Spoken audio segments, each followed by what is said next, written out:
Olá, sou Ari Protásio, um apaixonado pela vida, e hoje eu trago mais um vídeo da série Você Pode, onde irei conversar com a minha amiga Cristiane Rufino. Ela tem aí muitas histórias para contar para você, confira. Mas antes, deixe aí o seu like, compartilhe esse vídeo com seus amigos e não esqueça de ativar o sininho para receber as minhas novas notificações. E hoje estou aqui no consultório da minha amiga Cristiane Rufino. Cris, muito obrigado por você me receber aqui hoje. Ari, eu que agradeço imensamente essa oportunidade, esse convite, e espero que seja bem legal aqui a nossa conversa. Mas com certeza será. Cris, me diga um pouquinho, como foi a sua infância? Eu andava muito de bicicleta, brincava muito na rua, porque até então, eu me enxergava. E você já tinha algum tipo de problema nos olhos? Eu tinha miopia e usava um óculos de 7 graus na época. E com que idade que você teve a perda da visão? Aos 14 anos. Devido à toxoplasmose, eu tive descolamento de retina. E eu fui pra cirurgia, pra tentar colar a retina, mas não teve sucesso. E não há um tratamento ainda para o descolamento de retina? Não, para descolamento de retina não. Tem aqueles estudos lá fora, da retina artificial, mas não... Por enquanto tá no campo das experiências ainda. Então... Ah, tá. Qual foi o teu maior desafio quando você voltou para a escola? O maior desafio foi aprender o braille. Foi aprender o braille? Com certeza, porque assim, eu estudava nessa escola... E aí eu parei de ir pra escola, mas tinha uma professora muito abençoada, assim, que ela pedia pras meninas me levar pra escola, pra eu não ficar em casa sozinha, pra eu não ficar, mal. Quem era essa professora? Ela já é falecida, é a professora Dirce, era professora de matemática. E eu fui pra escola, mas só como ouvinte. E ela mesmo que foi atrás, da escola, que eu pudesse ir e aprender o braille. Aí até que acharam a escola no centro de São Bernardo, que é a escola Maria Iracema Munhoz, que antigamente lá tinha uma sala de recurso, e eu fui pra lá. Só que antes disso, como estudante, eu fui fazer uma entrevista e me apresentaram o tal do braille. Qual foi a sua sensação quando você conheceu, como você acabou de dizer, o tal do braille? Eu fiquei muito mal, assim, muito mal mesmo, porque assim, quando eu falava do braille, que eu não tinha a mínima ideia do que fosse, eu imaginava que era a letra que eu conhecia em alto relevo. Certo. Quando colocaram a minha mão naquelas bolinhas, eu fiquei bem chocada, porque eu falei, meu Deus, eu nunca vou aprender isso, eu não vou, o que vai ser de mim? Porque eu ficava assim, o que vai ser de mim se eu não aprender isso e não conseguir estudar? Eu saí de lá bem chocada, assim, eu tava com uma amiga, e eu falando pra minha amiga, eu não vou aprender, e eu chorando, e a minha amiga muda, que eu acho que ela tava assim também. Eu acho que vai ser bem difícil, porque ela não falava nada, e eu chorando, eu não vou aprender, eu não vou, o que vai ser de mim? E aí, aí você, isso foi no ano de 93 ainda? 93, No final de 93? Isso. Tá. E no ano seguinte, você sabia que você tinha que voltar para a escola, e você sabia que o recurso que você tinha era o braille. Aquela sensação parou, acho que amenizou, veio as férias, tudo. Deu aquela aliviada. E aí eu estudava em 2 períodos. Eu entrava de manhã, que eu aprendi o braille, e à tarde que eu ficava na sala comum. Entendi. E foi totalmente importante para mim, porque eu conheci outras pessoas da mesma idade que eu, que também não enxergavam. Certo, isso foi importante. Então isso foi importantíssimo, porque assim, eu vendo eles fazer determinadas coisas, eu falava, não, eu também consigo, isso é possível. E aí eu consegui aprender o braille assim. Em quanto tempo você aprendeu o braille?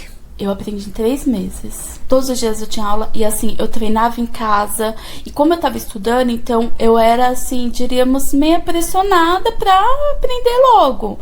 Então eu aprendi a matemática, só a leitura que foi um pouco mais devagar, porque isso era prática, então eu tinha que ler mais para desenvolver melhor.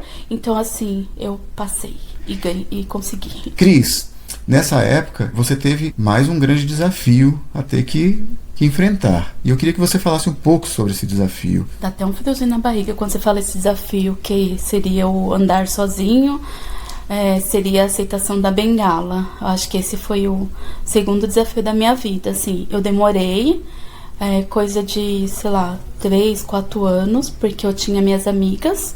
Então tudo que eu fazia, eu tinha amiga que levava pra lá, pra cá. E aí, de repente, eu me vi numa situação que as minhas amigas estavam trabalhando, algumas já estavam casando, e cada um seguindo a sua vida.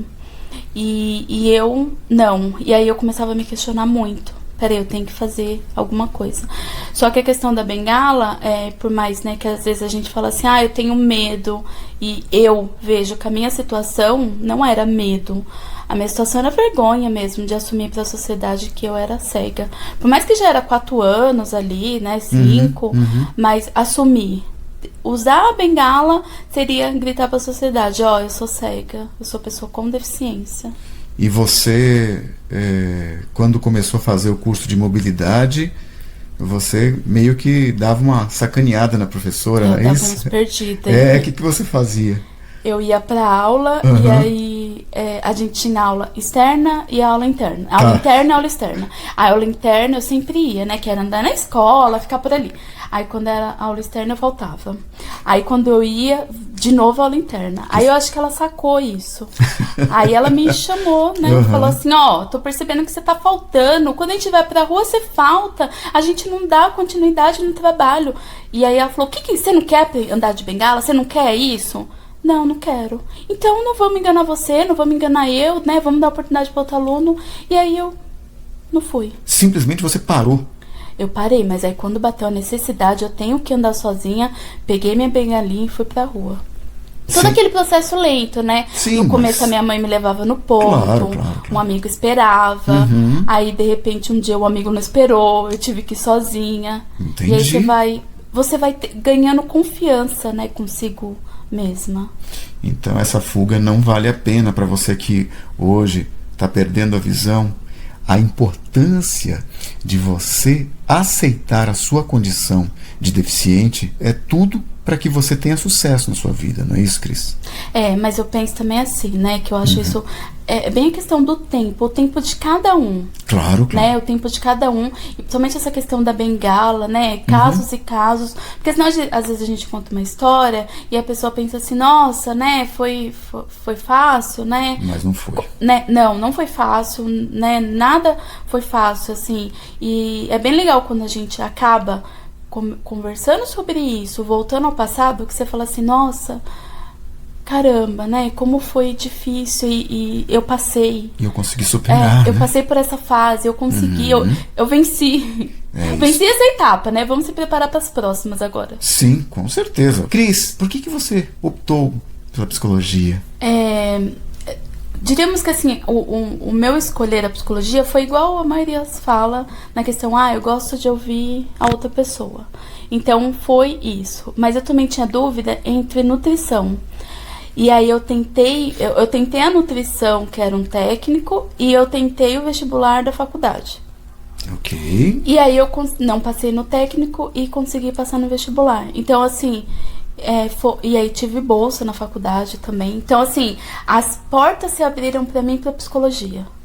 Então eu abracei a psicologia porque era uma opção também. Sim. E também pelas oportunidades, né? E hoje é algo que eu amo, assim, a minha vida. Hoje você montou aqui o seu consultório, um lugar super agradável. E eu fico muito feliz em ver esse teu progresso, né? Eu queria falar sobre a sua vida pessoal, porque o seu esposo, ele também está se preparando para ser psicólogo, não é isso?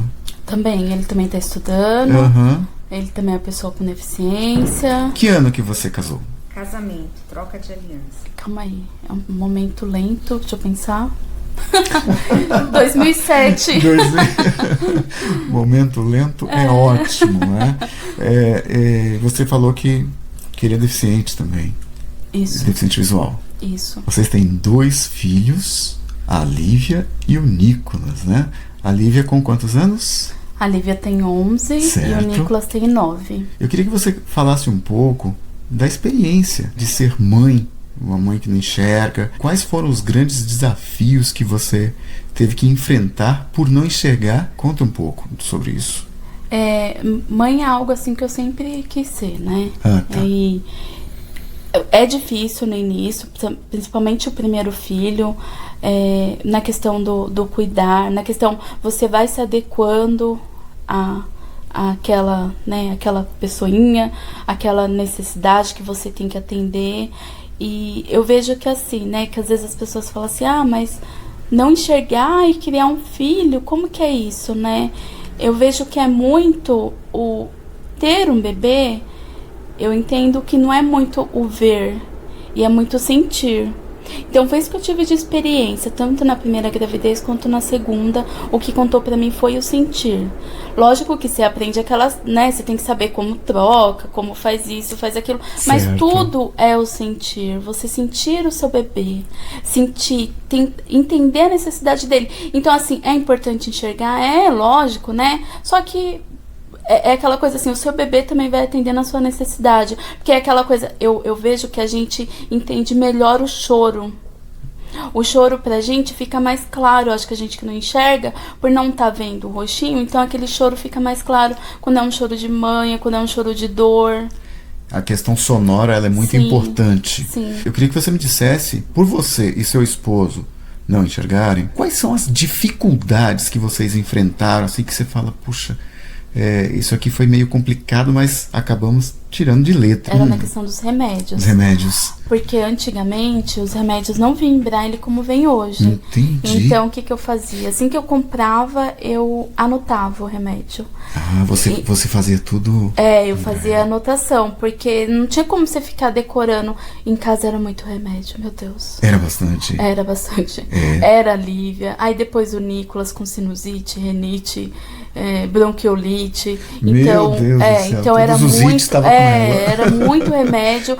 Aí quando o Nicolas chegou, alguns remédios já vinham em braille. Então já tinha facilitado um pouco mais. Nossa, era maravilhoso aquilo, porque você conseguia organizar. E aí você vai se adequando também, né? Porque assim, que nem dá a seringa dá um remédio na seringa.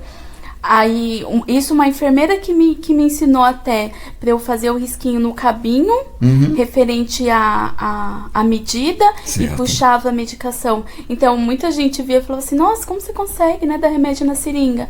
Eu falei, uma enfermeira que me indicou e deu certo. Uma técnica que foi uma adaptada. técnica ótima. Então, olha aí, olha esse aviso aí pra você que é mãe cega, pai cego, né? Preste atenção. Né? Não dá pra você ficar dependendo das pessoas. Então você tem que, às vezes você tem que dar remédio 6 horas da manhã, como você vai chamar um vizinho? Então você tem que se adequar, tem que fazer mesmo, é a necessidade do seu filho. Cris, e você, por ser mãe cega, você já passou por algum constrangimento, por uma situação que você percebeu o preconceito batendo muito forte? O fato mais impactante na minha vida foi quando eu tive que ir pra Bauru com o Nicolas. Certo. O Nicolas nasceu com uma fenda palatina. Ok. Então tem que ir pra Bauru pra fazer a cirurgia. Só lá em Bauru fazia essa cirurgia? A cirurgia, sim. O tratamento a gente faz aqui em São Bernardo. E até hoje ele faz acompanhamento. Ok. E de repente foi isso. O Nicolas com 1 ano, eu tive que ir pra Bauru. E chegando lá, teve, né, a assistente social me chamou na sala e falou, você tem que me dar o número de alguém, que eu tenho que chamar alguém pra vir ficar com você. E eu disse pra ela que se tivesse alguém, a pessoa já estaria ali comigo, que eu não tinha ninguém. Entendi. E que a prioridade era do meu filho. Eu não podia esperar o tempo de uma pessoa pra ir fazer cirurgia com meu filho. Sendo que a prioridade dele era aquele momento, e eu tinha sido chamada, e eu não podia perder aquela chance também. Claro. Então, foi difícil, porque eu tive que levantar uma bandeira pra ela, a prioridade é ele. Então, aí ela até colocou a objeção assim, mas você vai ficar onde aqui? Eu já tinha organizado, eu ia ficar no hotelzinho com ele, quando fosse... Porque assim, você vai passando por várias consultas, certo. Aí depois que tem o dia da cirurgia. Então, eu penso que, da maneira que eu falei com ela, e ela sentiu segurança na minha fala... Ela depois veio, quando eu saí da sala dela, tudo, e depois me procuraram que ela já ia me internar.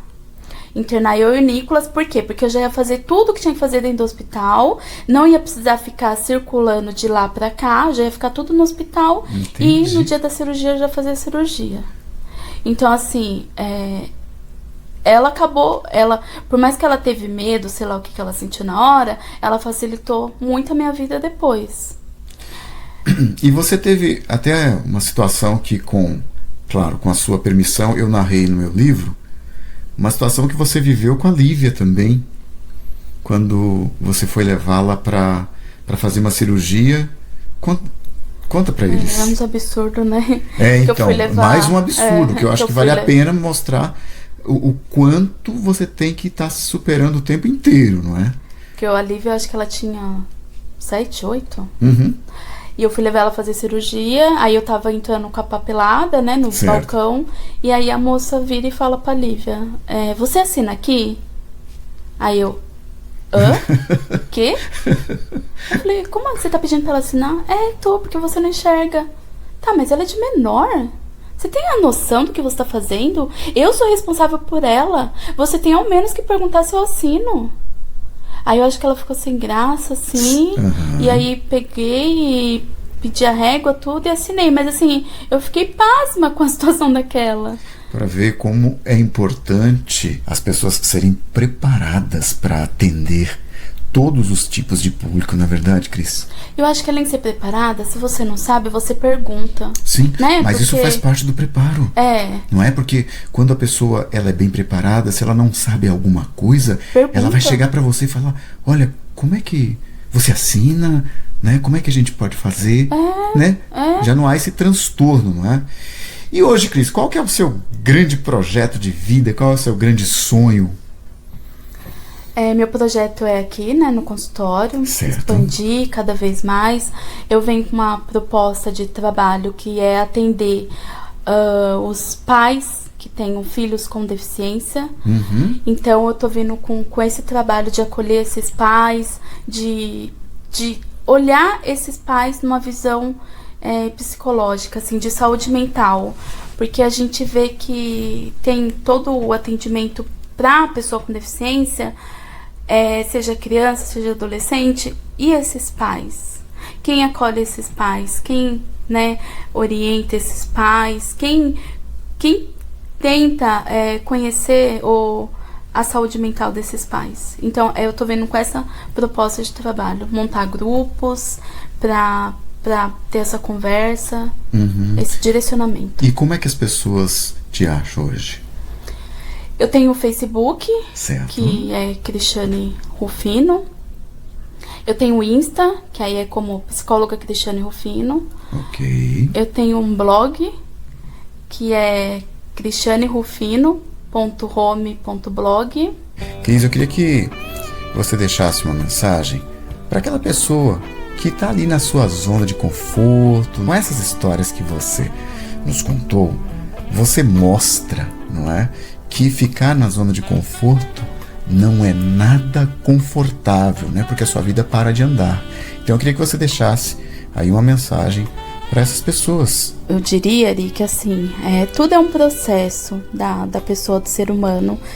Então tem sim a questão do querer, do acreditar e a questão da esperança, assim, que a pessoa quando tem esperança em algo, então ela acredita, ela faz. Então, e o tempo, né? O tempo também tem que ser respeitado para cada um. Então o que eu posso dizer é, sim, acredite, você pode. Mais uma vez, Cris, eu te agradeço muito por você ter me recebido aqui, viu? Obrigado mesmo. Que você tenha muito sucesso aqui no seu consultório, para que você possa ajudar muitas pessoas, tá bom?